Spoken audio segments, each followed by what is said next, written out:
Hello friends, welcome to daily Yoddha. This is Ranjeet Kumar, senior assistant loco pilot. Ratio and proportion की classes चल रही है और एक लेक्चर ऑलरेडी हमने अपलोड कर दिया यूट्यूब पे। तो जो भी फ्रेंड्स नहीं देखे हैं तो जाकर ये वीडियो देखें। देखिए, कोशिश करें कि ए और बी का लगातार 2 साल यानी कि फर्स्ट ईयर और सेकेंड ईयर का आय का अनुपात कितना है। इनकम इनकम का अनुपात कितना है, 2:3 है। क्लियर, 2:3 है। तो अब और कह रहा है कि इनके खर्च का यानी कि एक्सपेंडिचर का जो है, एक्सपेंडिचर का अनुपात कितना है, 5:9 है। क्लियर। तो और ये भी क्वेश्चन में कह रहा है कि यदि दूसरे साल का आय यानी कि ये सेकेंड ईयर का कंबाइंड आय 45,000 रुपए है और तथा पहले साल का खर्च कितना है, 25,000 है, तो दोनों का एक साथ बचत कितना होगा। ठीक है, इसको इस तरीके से लिखते हैं। देखिए, क्वेश्चन में कह रहा है कि ए और बी के लगातार 2 साल की आय का अनुपात कितना है, 2:3 है। यानी कि फर्स्ट ईयर और सेकेंड ईयर का आय का अनुपात कितना है, 2:3 है। और ये इनकम है। ओके, और उसका क्या है, एक्सपेंडिचर, यानी कि फर्स्ट ईयर और सेकेंड ईयर का एक्सपेंडिचर का अनुपात कितना है, 5:9 है। यानी कि ये हमारा क्या है, एक्सपेंडिचर। तो अब कह रहा है कि यदि दूसरे साल का आय यानी दूसरे साल का आय 45,000 रुपया, तो कह सकते हैं ना कि ये दूसरे साल का जो आय का अनुपात कितना है, 3 है। तो यही 3 कितने के बराबर होगा, 45,000 रुपये के बराबर होगा। तो ये 3 कितना टाइम्स जा रहा है, 15,000 टाइम्स जा रहा है। तो ये फर्स्ट साल का आय भी रेशियो कितना टाइम जाएगा, 15,000 टाइम्स। तो ये कितना हो जाएगा, 30 साल। यानी कि फर्स्ट सेकेंड ईयर के इनकम से हम फर्स्ट ईयर का इनकम निकाल लिए। और फिर दूसरा क्वेश्चन कह रहे हैं कि पहले साल का खर्च, यानी कि पहले साल का खर्च कितना है, 2500 रुपये। तो पहले साल का खर्च का रेशियो कितना है, 5। तो ये कितना टाइम्स जाएगा, ये भी कितना टाइम्स होगा, 5,000 टाइम्स। क्लियर। तो ये भी कितना टाइम्स हो जाएगा, 5,000 टाइम्स। तो ये कितना हो जाएगा, 45,000। अब आपसे क्वेश्चंस में पूछ क्या रहा है कि दोनों का एक साथ बचत क्या होगा। तो देखिए, इनकम में से अगर खर्च को घटा दें, टोटल इनकम में से अगर हम टोटल खर्च को घटा दें तो हमारा बचत आ जाएगा। क्लियर। तो हम टोटल इनकम मेरा कितना है, टोटल इनकम कितना है हमारा, ये 30K और 45K। तो कितना हो गया, 30 और 40 से 75,000, 75K में लिखे। और एक्सपेंडिचर कितना है टोटल, ये 25 और 45 कितना हो गया, ये 50 और ये 70 हो गया ना, यानी कि 70K। तो सेविंग्स कितना हो जाएगा हमारा, सेविंग्स सेविंग्स को माइनस कर दीजिए। टोटल इनकम में से सेविंग्स माइनस हो गया, कितना हो जाएगा, 5,000।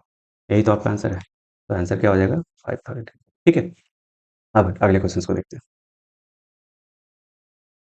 क्वेश्चन करें कि ए और बी के आय का अनुपात एक साल पहले कितना था, 6:5 था। तो ऐसे लिख लीजिए, ए और बी के आय का अनुपात जो है प्रीवियस ईयर कितना था, यानी कि प्रीवियस ईयर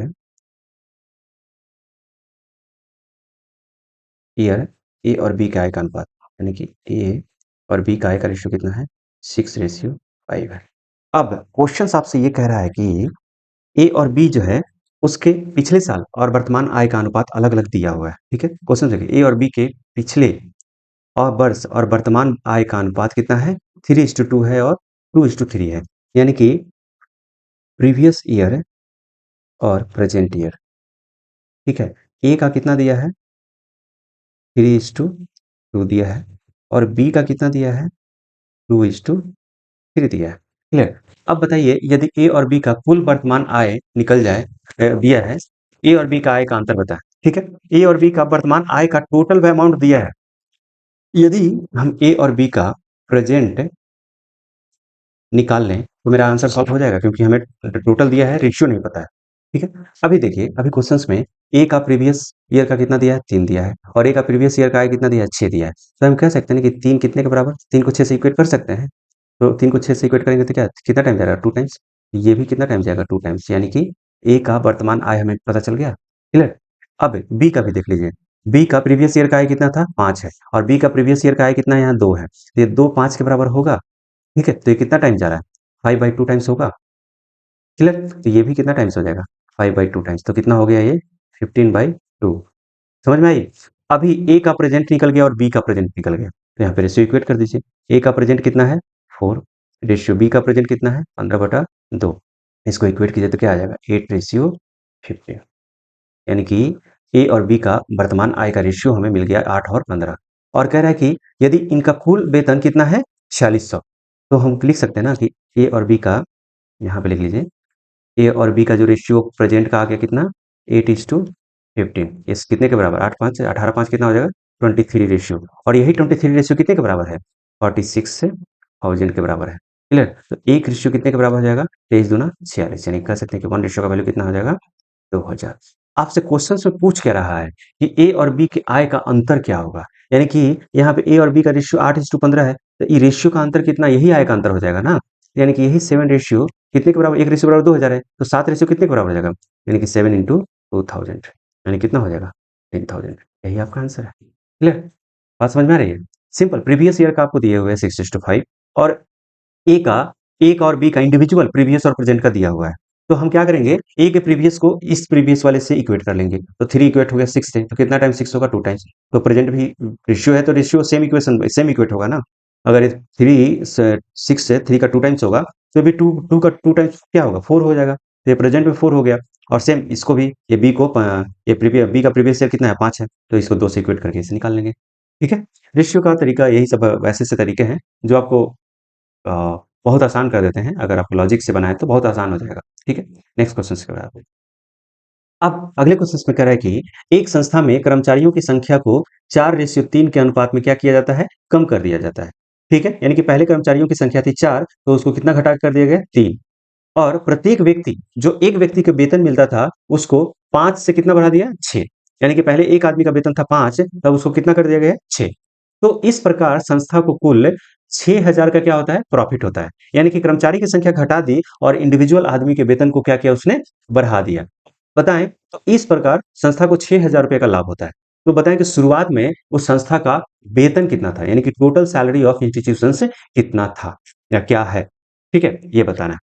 तो हम इसको ऐसे बना सकते हैं ना कि जो हमारे एम्प्लॉयज हैं, number of employees, total number of employees, total number of employees कितना कम किया गया, 4 था पहले, उसको कितना घटा गया, 3 रेशियो से। अभी सैलरी ऑफ ईच एम्प्लॉय कितना हो गया, पहले सैलरी था 5, अब उसको घटा कितना कर दिया गया, 6 कर दिया गया। ठीक है, तो बताएं कि इस संस्था में, तो इस तरह करने से क्या होगा कि 6000 रुपए का कंपनी को क्या होता है, लाभ होता है। तो 6000 का लाभ होता है। तो बताएं कि शुरुआत में इस पूरे सैलरी का, इस कंपनी का वेतन कितना देता था। ठीक है, ये बताना है। तो हम कह सकते हैं कि अगर आपको नंबर ऑफ एम्प्लॉय पता है और सैलरी ऑफ ईच पर्सन पता है, तो हम कह सकते हैं कि टोटल सैलरी का वैल्यू जो होगा, ऐसे सैलरी, टोटल सैलरी जो ऑफ है कंपनी, क्या हम कह सकते हैं ना कि salary of each person into number of employees.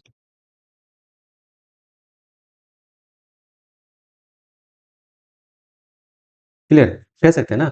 अभी टोटल सैलरी ऑफ कंपनी बराबर नंबर ऑफ है, ये salary of each person into number of employees. तो यहाँ पे हम टोटल सैलरी निकाल सकते हैं ना, निकाल सकते हैं ना। अभी इनिशियल में एम्प्लॉय कितना था, 4, और इनिशियल में सैलरी ऑफ ईच पर्सन कितना था, 5। घटा के कितना किया, 3, और ये सैलरी बढ़ा के कितना किया, 6।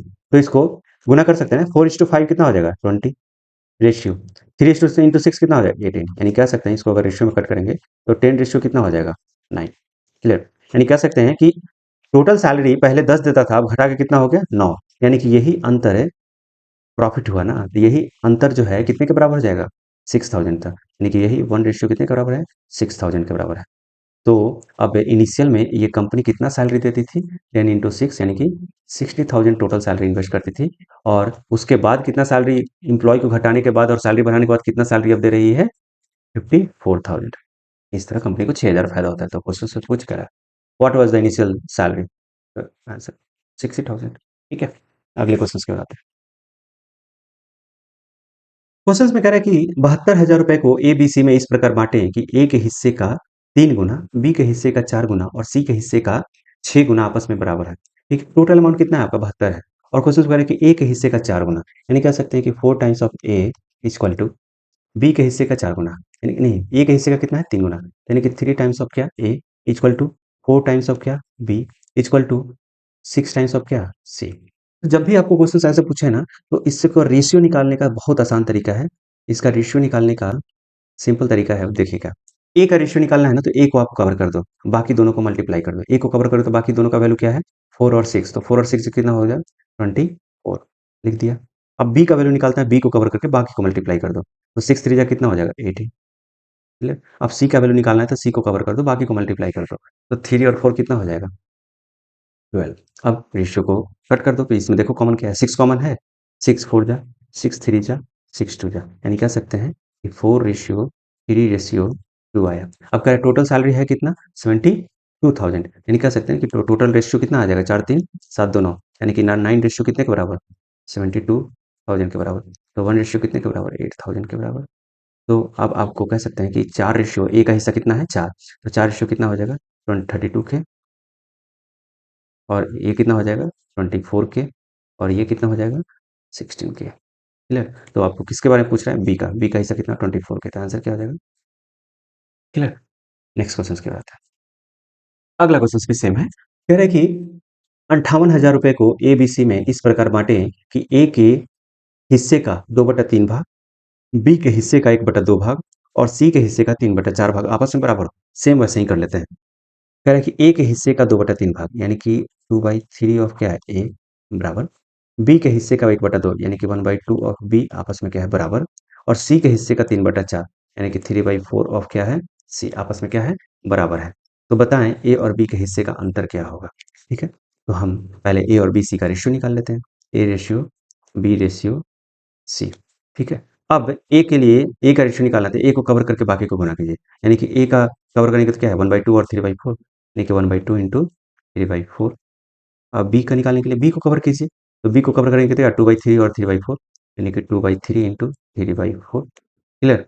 अब सी को निकालने के लिए सी को कवर कीजिए, यानी कि 1/2 इंटू 1/3, 2/3, ये 2/3 इंटू 1/2। अब देखिए ये 2 कैंसिल हो रहा है, और ये 2 जब 4 कैंसिल हो रहा है, यहाँ तो नहीं कैंसिल होगा, तो लिख सकते हैं ना कि 3/8 रेशियो क्या है? ये 3 भी कैंसिल हो गया, 1/2 रेशियो 1 क्या? 3। अब इस रेशियो को सिंप्लीफाई करने के लिए सिंपल हम क्या करेंगे कि नीचे वाले के एलसीएम ले लीजिए। नीचे वाले के एलसीएम लेंगे तो क्या होगा आपको? 8 2 और 3 का एलसीएम कितना आ जाएगा? 24 आएगा। ठीक है, 24 आएगा। अब 24 से सभी मल्टीप्लाई कर दीजिए, इसमें भी 24 से मल्टीप्लाई, इसमें भी 24 से मल्टीप्लाई, अब कट कीजिए। 8 3 जा, और ये 12, और ये 3 8 जा, यानी कह सकते हैं 3 3 कितना हो जाएगा? 9 रेशियो, ये 12 रेशियो, और ये कितना हो जाएगा? 8, यानी कि यही हमारा कंबाइन क्या हो गया? रेशियो आ गया। अब टोटल अमाउंट आपको दिया है, तो इसको कर लीजिए। 12 8 कितना हो गया? 20 और 9 29, यानी कि कह सकते हो 29 रेशियो इक्वल टू कितना? 58,000 रुपीज। तो 1 रेशियो इक्वल टू कितना हो जाएगा? 2,000 रुपीज। तो पूछ आपसे क्या रहा है? ए और बी के हिस्से का अंतर। ए और बी के हिस्से का अंतर के रेशियो में कितना है? 3 रेशियो, तो 3 रेशियो इक्वल टू कितना हो जाएगा? 6,000। यही तो आंसर है। आंसर क्या होगा? ओके, चलिए नेक्स्ट क्वेश्चन की बात है। बहुत सिंपल तरीके, बस थोड़े आपको तरीके आने चाहिए, प्रोसेस आना चाहिए। रेशियो प्रोपोर्शन एक ऐसा चीज है कि इस रेशियो प्रोपोर्शन जैसा सब्जेक्ट नहीं है, एक मेथड है। इस मेथड से आप बहुत सारे चैप्टर्स के क्वेश्चंस को सॉल्व कर सकते हैं। ओके, ठीक है, अगले क्वेश्चन पे आते हैं। अगला क्वेश्चन कह रहा है कि 48,000 रुपीज को ए बी सी में इस प्रकार बांटे कि ए का हिस्सा बी के हिस्से का कितना है? 1/2 है, और बी का हिस्सा सी के हिस्से का कितना है? 2/3 है। ए और सी के हिस्से का अंतर होता है। सिंपल है, क्वेश्चन से कह रहा है जैसे कि ए का जो हिस्सा है बी के हिस्से का कितना है? बी के हिस्से, यानी कि बी का है तो बी का, यानी कि 1/2 है। क्लियर? तो हम यहाँ से कह सकते हैं कि A ratio B equal to क्या आ गया? 1:2। क्लियर? बात समझ में? ये इधर आ जाएगा तो 1/2 है, ए बाई बी बराबर क्या? 1/2 होगा, तो 1/2 लिख दिए। अब अगला क्वेश्चन कह रहा है कि बी का हिस्सा सी के हिस्से का, यानी कि सी का कितना है? 2/3 है, तो यहाँ पे बी बाई सी करेंगे तो 2/3 आ जाएगा, यानी कह सकते हैं कि B ratio C equal to क्या आ जाएगा? 2:3। हो गया ना सिंपल। अब देखिए बी का 2 कॉमन है, तो हम डायरेक्टली लिख सकते हैं ना, A ratio B ratio C equal to क्या लिख सकते हैं? 1:2:3, यानी कि यही ए बी सी का क्या आ गया? रेशियो आ गया। अब टोटल अमाउंट हमें दिया है कितना है? 48, यानी कि तीनों का सम कितना होगा? 3 2 5 1 6, यानी कि 6 रेशियो इक्वल टू क्या देगा? 48,000। तो 1 रेशियो इक्वल टू कितना आ जाएगा? 6 8 जा, यानी कि 8,000। क्लियर? तो पूछ क्या रहा है? ए और सी के हिस्से का। ए और सी के हिस्से का रेशियो में अंतर कितना है? 2 रेशियो, तो 2 रेशियो इक्वल टू कितना आ जाएगा? 16,000। यही आपका आंसर है, आंसर सी। ठीक है, अगला क्वेश्चन कह रहा है आपको कि सोने का मूल्य उसके भार के वर्ग के क्या है, समानुपाती है। सोने को 3:2:1 के अनुपात में तोड़ दिया जाता है, तो एक व्यक्ति को 4620 रुपीज की क्या होती है, हानि होती है। तो बिना टूटे हुए सोने का मूल्य क्या था? ठीक है, यानी कि शुरुआत में जो सोना था वो टूटा हुआ नहीं था, एक पीस था, एक बिस्किट जैसा था। अब उसको क्या किया, उस सोने को 3 टुकड़े में बाँट दिया और तीनों टुकड़े का रेशियो क्या हो गया, पहला का 3 है, दूसरा का 1 है, बगल लास्ट का 1 है। ठीक है?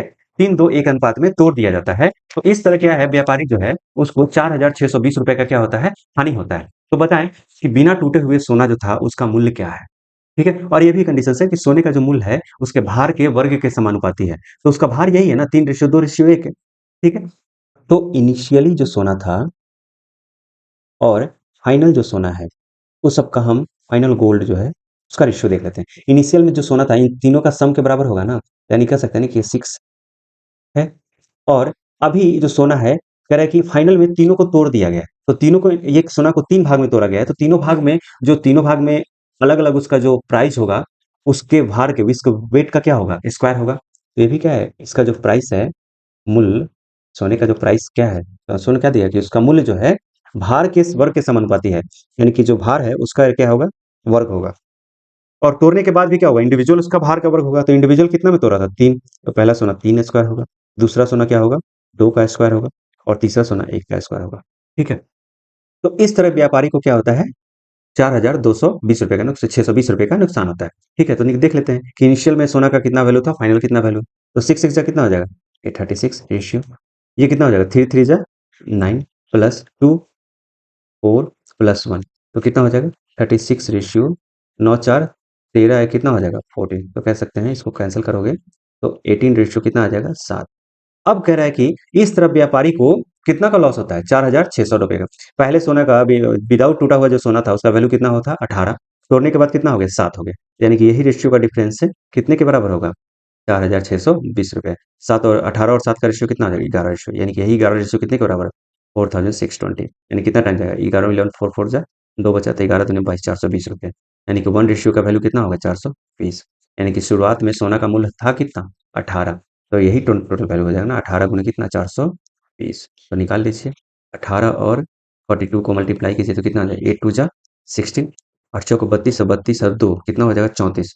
34 और 1 35 और 4 3 7, यानी कि इसमें जो यानी क्या हो जाएगा टोटल 7560 रुपीज शुरुआत में सोना का मूल्य था, बाद में घट के इतना हो गया। ठीक, आंसर क्या हो जाएगा, ये हो जाएगा। ठीक है?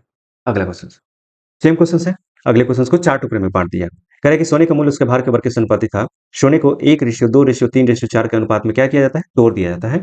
तो एक व्यक्ति को 1,40,000 रुपए का क्या होता है, नुकसान होता है। तो सोने का शुरुआती मूल्य क्या था, तो इनिशियल जो सोना का मूल्य होगा, इनिशियल जो सोना होगा उसका बिना टूटे हुए सोना का मूल्य होगा, और इनिशियल और प्रेजेंट। ठीक है? अभी इनिशियल में जो सोना का मूल्य होगा इन सब का क्या होगा, सम के बराबर होगा। तो 4 3 7 और 2 9 1 क्या होगा, 10, यानी कि, और ये वेट का क्या है, स्क्वायर है इसका प्राइस। अब जो तोड़ने के बाद जो है सबका अलग अलग होगा, तो 1 का स्क्वायर प्लस 2 का स्क्वायर प्लस 3 का स्क्वायर प्लस 4 का स्क्वायर, जोड़ लीजिए क्या हो गया, 1 प्लस 4 प्लस 9 प्लस 16, 16 9 कितना 25 और 5 कितना हो जाएगा 30, यानी कि कह सकते हैं 100:30। तो कैंसिल करो कितना आ जाएगा, 10:3 के बराबर आया। ठीक है? इस तरह पहले सोना का जो वैल्यू का कितना था, 10 था और घट के कितना हो गया, 3 आ गया। तो यही दोनों का डिफरेंस ना 7 कितने के बराबर हो जाएगा, 1,40,000 के बराबर हो जाएगा। ठीक है? 1,40,000 के बराबर होगा। एक रेशियो का वैल्यू कितना हो जाएगा, 2 20,000 के बराबर हो जाएगा। तो शुरुआत में सोना का वैल्यू कितना था, 10, कह सकते हैं ना कि 2 लाख का सोना था। शुरुआत में सोना का दाम कितना था, 2 लाख रुपया। ठीक है? आगे क्वेश्चन। अब देखिए, ये क्वेश्चंस बहुत इंपॉर्टेंट है, बहुत बार रेलवेज में या एसएससी में पूछे गए हैं। ठीक है? ऐसे क्वेश्चंस को बनाने का बहुत सिंपल तरीका है। ठीक है? कह रहा है कि एक बैग में कितना रुपए है, 240 रुपए है। अब उस 240 रुपए है और उसमें जो बैग में है, उसमें जो 240 रुपए का जो वैल्यू है अलग अलग टाइप का है। उसमें 5 रुपए के सिक्के भी हैं, 2 रुपए के सिक्के भी हैं और 1 रुपए के सिक्के भी हैं, जिनकी संख्या का अनुपात कितना है, 1:2:3 है। तो बताए 5 रुपए के सिक्कों की संख्या क्या होगी। ठीक है? अब बताइए, अब मान लीजिए आपके पास 5 रुपए के सिक्के हैं, और 5 रुपए के सिक्के आपके पास 10 हैं, तो टोटल आपके कितने अमाउंट हो गए? 5 गुने 10 यानी कि 50। ये 50 रुपए आए कैसे? यानी कि किसी भी सिक्के का पर्टिकुलर सिक्के का क्या होता है? एक फेस वैल्यू होता है, और फेस वैल्यू को अगर नंबर ऑफ कॉइन से मल्टीप्लाई कर दिए तो हमारा टोटल अमाउंट मिल जाएगा। यानी कि कह सकते हैं हम कि टोटल अमाउंट इक्वल टू क्या है? Face value into number of coins. ठीक है? यानी कि मान लीजिए आपके पास 2 रुपए के सिक्के हैं और हम कहें कि वो 10 हैं, तो टोटल आप कितना कहेंगे? हमारे पास 20 रुपए हैं। 20 रुपए कैसे हुए? फेस वैल्यू, एक सिक्के का फेस वैल्यू कितना है? 2 रुपए, और टोटल कॉइन्स कितना है? 10। ठीक है?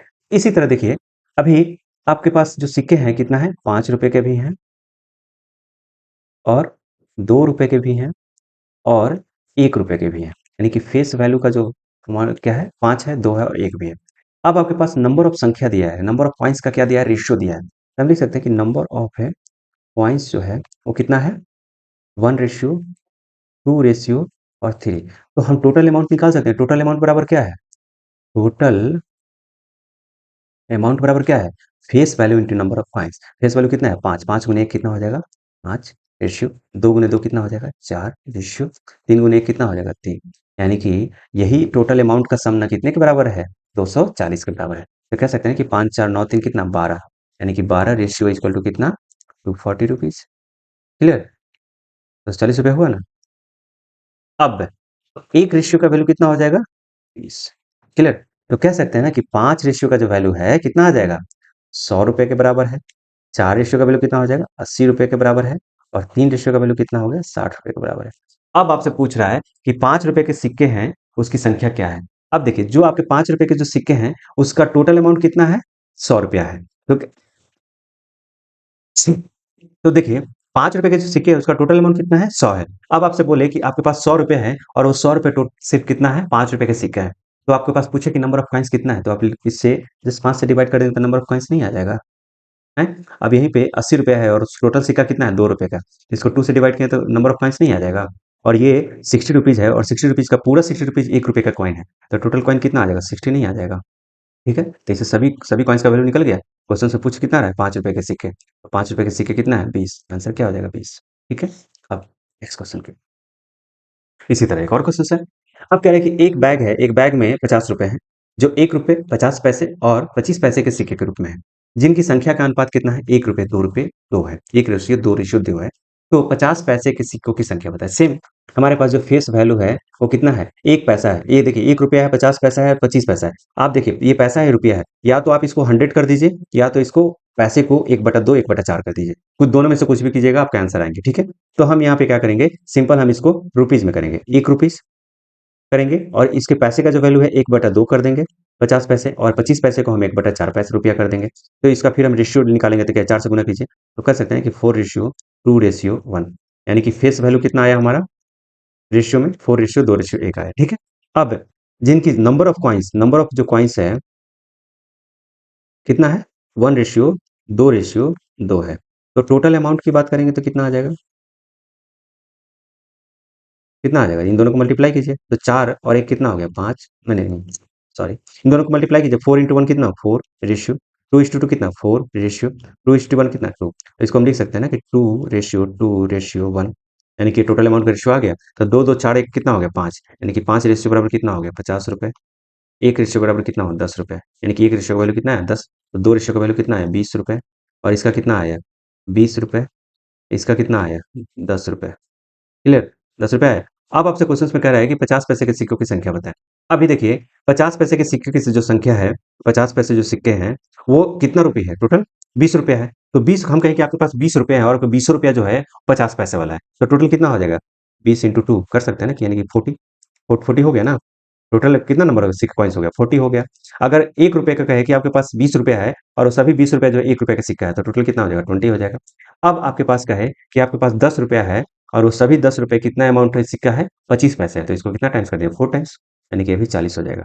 यानी कि 1 रुपए वाला भी जो है 20 है, और 50 पैसे वाले जो है कॉइन्स है 40 है, और ये 25 पैसे वाले टोटल कॉइन कितना है? 40 है। आंसर कितना हो? 50 पैसे वाला पूछ रहा है, तो कितना हो जाएगा? 40 आंसर हो जाएगा। ठीक है? अगले क्वेश्चन की बात है। अगला क्वेश्चन कह रहा है कि एक बैग में 58 सिक्के हैं। आपके पास रुपए नहीं है, अभी सिक्के हैं। एक बैग में 58 सिक्के हैं जो 5 रुपए, 2 रुपए और 1 रुपए के सिक्के के रूप में है, जिनकी मूल्यों का अनुपात 2:1:2 है। तो 5 रुपए के सिक्कों की संख्या बताएं। सिंपल। तो देखिए, अभी हमारे पास फेस वैल्यू कितना है? 5 है, 2 है, 1 है। अब हमारे पास टोटल अमाउंट का दिया हुआ है, यानी कि टोटल अमाउंट जो है उसका रेशियो दिया है। कितना? 2:1:2 दिया है। अब हम जानते हैं कि टोटल अमाउंट इक्वल टू क्या है? Face value into number of coins. ठीक है, तो हम लिख सकते हैं कि number of coins equal to क्या हो जाएगा? टोटल अमाउंट बाई क्या? Face value. क्लियर? तो यहाँ पे अगर हम नंबर ऑफ कॉइन्स की बात करें तो हम कह सकते हैं कि ये total amount by face value, यानी कि 2/5 हो गया, 1/2 हो गया, और यहाँ 2/1 तो 2 हो जाएगा। अब इसको लीनियर में करना है तो क्या करना है? नीचे जो डिनोमिनेटर है उसका एलसीएम ले लो। तो 5 टू कितना हो जाएगा? 5 टू 1 10, 10 हो जाएगा। तो 10 से यहाँ मल्टीप्लाई कर दीजिए, 10 से यहाँ मल्टीप्लाई कर दीजिए, और 10 से यहाँ मल्टीप्लाई कर दीजिए। टोटल कितना हो जाएगा? 5 टू जा 10, यहाँ 2 5 जा, और ये 2 तो हो ही जाएगा। तो 2:5 कितना आ जाएगा? 20, यानी कि यही हमारा ये। अब ये कितना हो जाएगा? 2 टू 4 हो जाएगा ना, सॉरी, ये 2 टू जब 4 हो जाएगा। अब कह रहे हैं कि ये नंबर ऑफ कॉइन्स का रेशियो हमें आ गया। ठीक है, नंबर ऑफ कॉइन्स का आ गया, और टोटल कॉइन्स हैं कितने आपके बैग में? 58 है। तो कह सकते हैं ना कि ये टोटल कितना आया? 20 और 20 29, 29 रेशियो इक्वल टू कितना आ गया? 58 कॉइन्स। तो 1 रेशियो इक्वल टू कितना आ गया? 2 कॉइन्स। अब पूछ क्या रहा है? 5 रुपए के सिक्कों की संख्या। तो 5 रुपए का नंबर ऑफ कॉइन्स कितना है? 4। तो 4 टू जा कितना? 8। ये कितना आ जाएगा? 10, और ये कितना आ जाएगा? 40। ठीक है, तो आपको टोटल आंसर कितना हो जाएगा? 8। ठीक है, अब समझ में आ रही है बात? ऐसे-ऐसे क्वेश्चन पूछे जाते हैं, किसी तरह घुमा के क्वेश्चन करें, आप थोड़ा-सा कॉन्सेप्ट को ध्यान में रखेंगे तो क्वेश्चन ईज़ी बन जाएगा। तो हमने क्या बताया? Total amount. Total amount equal to क्या होता है? Face value into number of coins. उसी से रिलेट करके आप क्वेश्चन बना सकते हैं। ठीक है? आगे क्वेश्चन। अगला क्वेश्चन आपको कह रहा है कि 63 केजी कॉपर और जिंक का मिश्रण है, जिसमें कॉपर और जिंक का अनुपात कितना है? 4:3 है। यानी कि कॉपर और जिंक का जो अनुपात है 4:, क्या है? 3 है। अब कह रहा है कि इसमें इस मिश्रण में 21 केजी जिंक और मिला दिया जाए तो नए मिश्रण में कॉपर और जिंक का अनुपात क्या होगा? देखिए, आपके पास कॉपर और जिंक का मिश्रण भी दिया है, रेशियो दिया है, और टोटल दिया भी है। कितना है? 63 केजी। तो हम लिख सकते हैं ना, ये 7 रेशियो इक्वल टू कितना हो जाएगा? 63। तो 1 रेशियो इक्वल टू कितना हो जाएगा? 9। तो कह सकते हैं कि 9 चौको 36, 36 केजी क्या है? कॉपर है, और 27 केजी हमारे पास क्या है? जिंक है। अब इसमें 21 केजी जिंक और ऐड कर रहे हैं, तो हम जिंक में ही ऐड करेंगे ना, तो 21 केजी ऐड कर दीजिए। टोटल कितना हो जाएगा? 48 हो गया, और 36 केजी कॉपर तो बराबर ही है ना, तब इसका रेशियो निकाल लीजिए। 12 3 जा, और ये 12 4 जा, तो आंसर क्या हो जाएगा? 3 रेशियो। यही आपका आंसर है। ठीक है, what is the new ratio, ये पूछा है ना, what will the new ratio of the copper and zinc. ठीक है, अगले क्वेश्चन की ओर आते हैं। अगला क्वेश्चन कह रहा है कि 80 केजी कॉपर और जिंक के मिश्रण में कॉपर और जिंक का मिश्रण का अनुपात कितना है? 3:2 है। यदि इसमें से 8 केजी जिंक निकाल ली है, यानी कि निकाल लो चाहे जोड़ लो यार, कोई अंतर नहीं पड़ेगा। ठीक है, प्रोसेस वही रहेगा। तो देखिए, कॉपर और जिंक का मिश्रण क्या है? 3:2 है। देखिए फ्रेंड्स, थोड़ा सा राइटिंग्स में प्रॉब्लम्स आपके हो सकते हैं, लेकिन कॉन्सेप्ट में प्रॉब्लम नहीं होनी चाहिए। थोड़ा राइटिंग इस पे पैड पे थोड़ा प्रैक्टिस कम है, इसके लिए राइटिंग ऐसा है। धीरे धीरे प्रैक्टिस होगी तो राइटिंग की क्वालिटी भी थोड़ी सुधर जाएगी। तो ठीक है, इस चीज़ों को थोड़ा सा इग्नोर कीजिए। ठीक है, कॉन्सेप्ट आप में आपको कोई प्रॉब्लम नहीं होगा। कॉन्सेप्ट में जहाँ भी कोई दिक्कत है आप हम बेझिझक हमसे पूछिए। ठीक है, तो कह रहे 80 केजी कॉपर जिंक में कॉपर जिंक का मिश्रण का अनुपात कितना है? 3:2 है। इसमें से 8 केजी जिंक निकाल लिया है। पहले हम निकाल लेते हैं कितना केजी कॉपर है, कितना केजी जिंक है। तो टोटल कितना? 5 रेशियो इक्वल टू कह सकते हैं कि 80 केजी, यानी कि 1 रेशियो इक्वल टू कितना? 60 केजी, 16 केजी। ठीक है, 16 केजी। तो ये सोलते कितना? 48 केजी, और ये 32 केजी। अब इसमें 8 केजी जिंक निकाल दिया जाता है, तो जिंक में से 8 केजी क्या करो? माइनस कर दो। तो माइनस करेंगे कितना आ जाएगा? 24। और कॉपर तो आपका कांस्टेंट है ना, यानी कि कॉपर हमारा 48 ही है, तो इसको रेशियो में इक्वेट कर दो। कितना आ जाएगा? 2:1। यही आंसर है हमारा, ठीक है, आंसर ए। ठीक है, तो क्वेश्चन यूं ही सिंपल वे में बनते हैं, ज़्यादा कुछ आपको दिमाग लगाने की जरूरत नहीं है। ठीक है, अगले क्वेश्चन पे आते हैं। आप क्वेश्चन कह रहे हैं कि 84 केजी कॉपर और जिंक के मिश्रण में कॉपर और जिंक का अनुपात कितना है? 43 है, 4:3 है। ठीक है, कॉपर और जिंक का अनुपात कितना है? 4:3 है। यदि कुछ मात्रा में जिंक इसमें से मिला दिया जाए तो अनुपात कितना होता है? 6:5 हो जाता है। तो कितना जिंक मिलाया गया? ठीक है, इसको दो तीन तरीके हैं बनाने के। ठीक है, दो तरीके देखते हैं। पहले हम तो निकाल लेते हैं कितना कॉपर है, कितना जिंक है। ठीक है, यानी कि कॉपर और जिंक, इसका रेशियो कितना दिया है? 4:3 दिया है। टोटल अमाउंट कितना दिया है आपका 84 केजी, तो कह सकते हैं कि 7 रेशियो इक्वल टू कितना है 84, तो 1 रेशियो इक्वल टू कितना है 12, तो ये बच्चों कितना 48 और ये 3 चौको 12 दिया कितना 36, यानी कि 48 48 केजी हमारे पास क्या है कॉपर है और 36 क्या है हमारे पास जिंक है। अब कह रहे हैं कि इसमें से कुछ मात्रा में जिंक मिलाया जाता है, तो जिससे अनुपात क्या होता है चेंज हो जाता है। तो लो हम कुछ मात्रा में क्या किए हम जिंक को मिला देते हैं, यानी कि हमारे पास 48 कॉपर था और 36 क्या है जिंक है, यानी कि ये कॉपर है और ये हमारे पास क्या है जिंक है।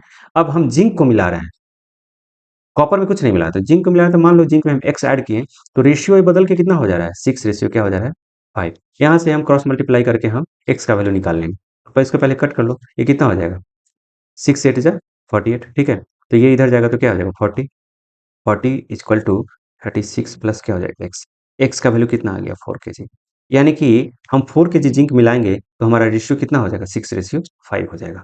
क्लियर, तो ये हमारा आंसर हो गया, ठीक है। क्वेश्चन ही पूछा है ना कि कितना जिंक मिलाया गया।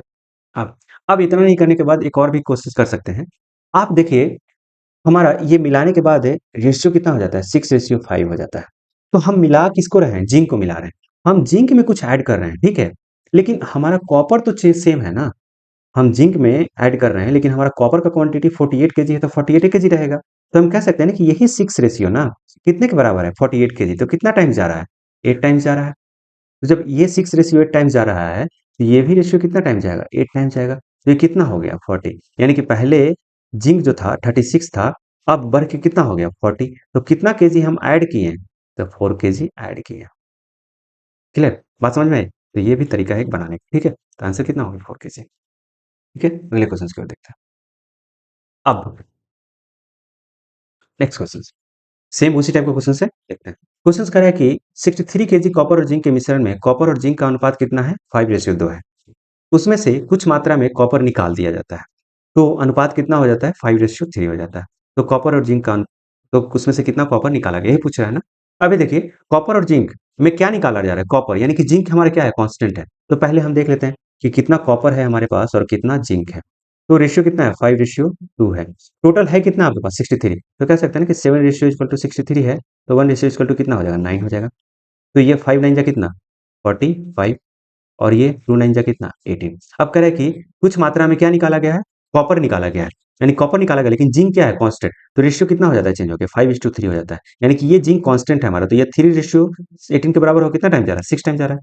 ये भी कितना टाइम्स हो जाएगा 6 टाइम, तो 6 टाइम्स कितना हो जाएगा 30, यानी कि पहले था 45 अब घट के कितना आ गया 30, तो कितना निकाले हम -15 केजी, यही आपका आंसर, ठीक है। यही तो है सिंपल, तो ये सिंपल तरीका है, आप इसमें आपको ज़्यादा टाइम बिल्कुल टाइम नहीं लगेगा, बहुत ईजी वे में बनेगा ऐसे ऐसे क्वेश्चन, ठीक है। बस कॉन्सेप्ट थोड़ा सा पता होना चाहिए। ओके, नेक्स्ट क्वेश्चन की बात है। अगला क्वेश्चन कह रहा है कि कॉपर और जिंक के मिश्रण का अनुपात कितना है 4:3 है। यदि 11 केजी जिंक उसमें से निकाल लिया जाए तो अनुपात क्या है 2:1 हो जाता है।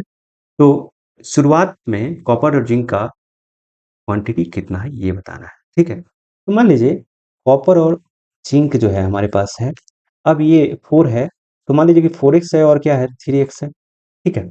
अब इसमें से 11 केजी जिंक निकाल लिया, यानी कि -11 हम कर लिए, तो रेशियो कितना हो जाता है 2:1 हो जाता है।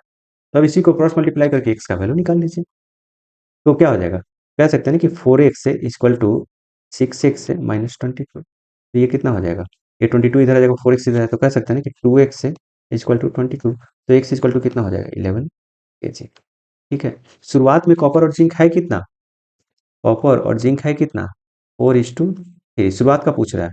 तो x बराबर वैल्यू कितना है 11 केजी, तो ये 4 कितना हो जाएगा 44 केजी और 3 कितना हो जाएगा 33 केजी, ठीक है ना सिंपल वैल्यू।